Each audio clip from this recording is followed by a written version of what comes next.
Batara Shahani A, and our group will be talking about the Comprehensive Agreement on the Bangsamoro.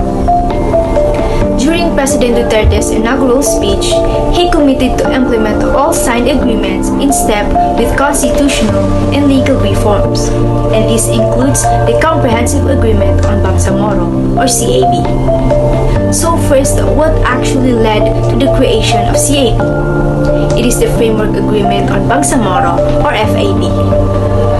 FAB puts together the points of consensus achieved in the series of talks between the government of the Philippines and the MILF that took off with the forging of the ceasefire agreement in 1997.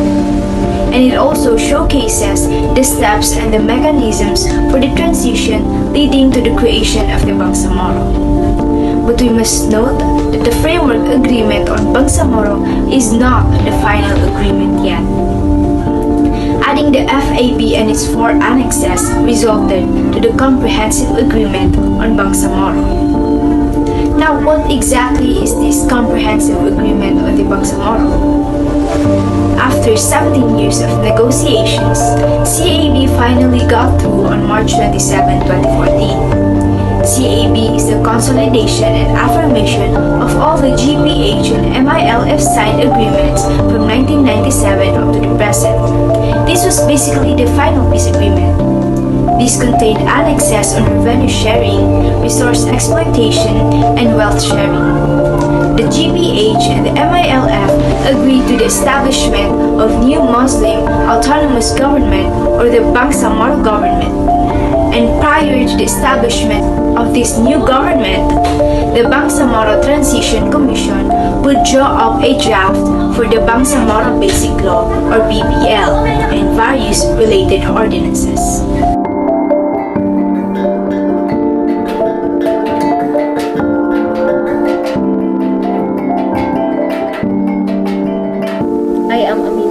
So on March 27, 2014, the government of the Philippines and the Moro Islamic Liberation Front, or MILF, signed an agreement to end an armed conflict that had started in 1969, caused more than 120,000 deaths, and forcibly displaced hundreds of thousands of people.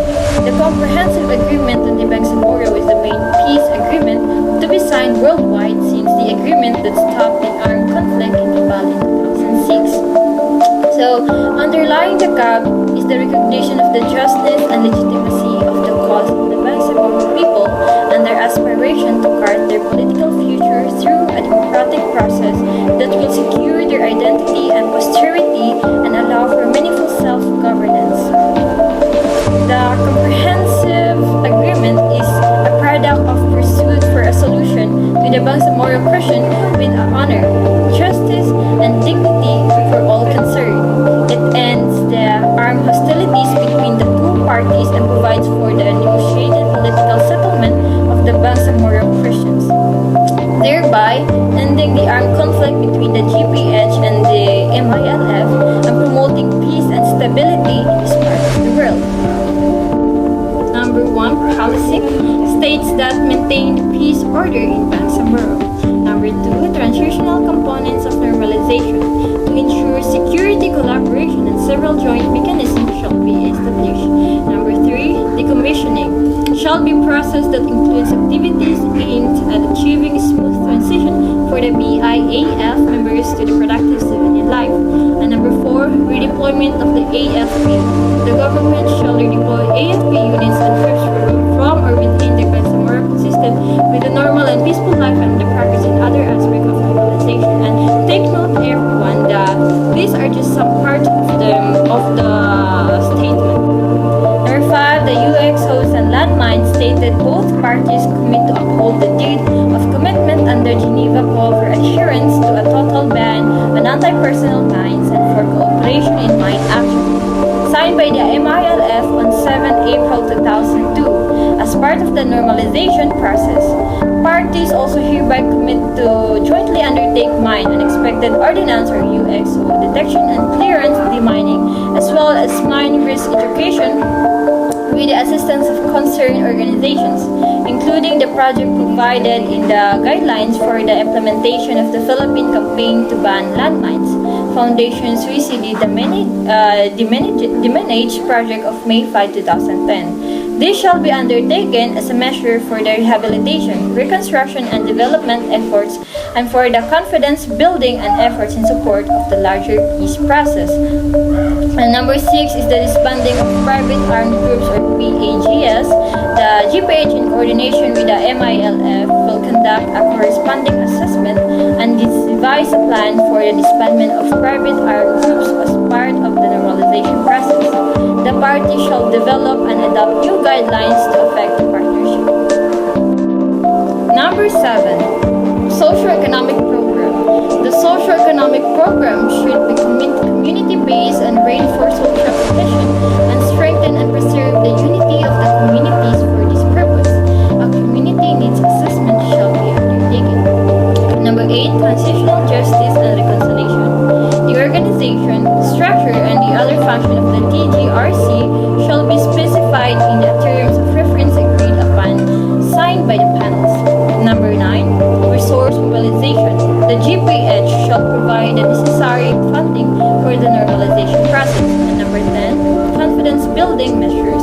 Upon the signing of the Annex on Normalization and as a gesture of goodwill, the two parties shall join task force for the following previously acknowledged MILF camps. So, the first is the Camp Abu Bakar as Siddiq in Maguindanao, Camp Milay in Lanao del Sur and Lanao del Norte, and Camp Umar ibn al-Khattab in Maguindanao, Camp Rahamuda in North Cotabato and Maguindanao, and Camp Badre in Maguindanao, and Camp Busra Sumuran in Lanao del Sur. Number 11, schedule. The phasing and sequencing of the different elements of the Annex on Normalization are reflected in the attached matrix. So the matrix shall be released upon signing of the comprehensive agreement with the Bangsamoro. So I'll just going to attach their what they call this schedule. Thank you.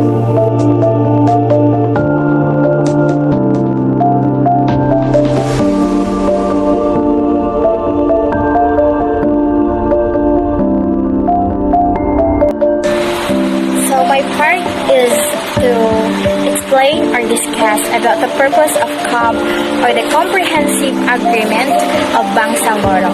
So this purpose or the purpose of this CAB, it is the agreement calls for Muslim rule in parts of the southern Philippines in exchange for the activation of rebels by the MILF. So the MILF forces will turn over their firearms to a third forces or the third party to selected by the MILF and the Philippine government. So, do we believe that comprehensive agreement of Bangsamoro or the CAB gradually is the struggle of people in Mindanao? So, as our own ideas and opinion, so it is definitely no, because comprehensive agreement on Bangsamoro or CAB is a final peace agreement signed between the government of the Philippines and the Moro Islamic Liberation Front during March 27, 2014 at the Malacanang Palace in Manila. So, the main purpose of Bangsamoro Basic Law. So, why this basic law was created? Because the purpose of this basic law is to establish a political entity, and it can provide for its basic structure of the government, in recognition of the justness and the legitimacy of the cause of the Bangsamoro people, and their aspirants to chart their political future through democratic processes that will secure their identity.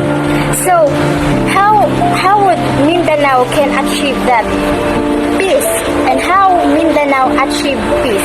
So, since in 1997, the Philippine government and the Moro Islamic Liberation Front engaged in a series of peace negotiations to end the long-running conflict in each region or in the different regions. So, after the 2 decades, the peace negotiations resulted in an agreement signed by both parties in 2014. So, overall ideas and opinions. So, why is peace important? So, peace nurtures the hope of forgiveness, community, and the reunion with those with whom we share the planet. The peace of many people together is big. When we see ourselves as separate from our community and from nature, the violence and strife arise. So by this comprehensive agreement of the Bangsamoro was created because peace was really important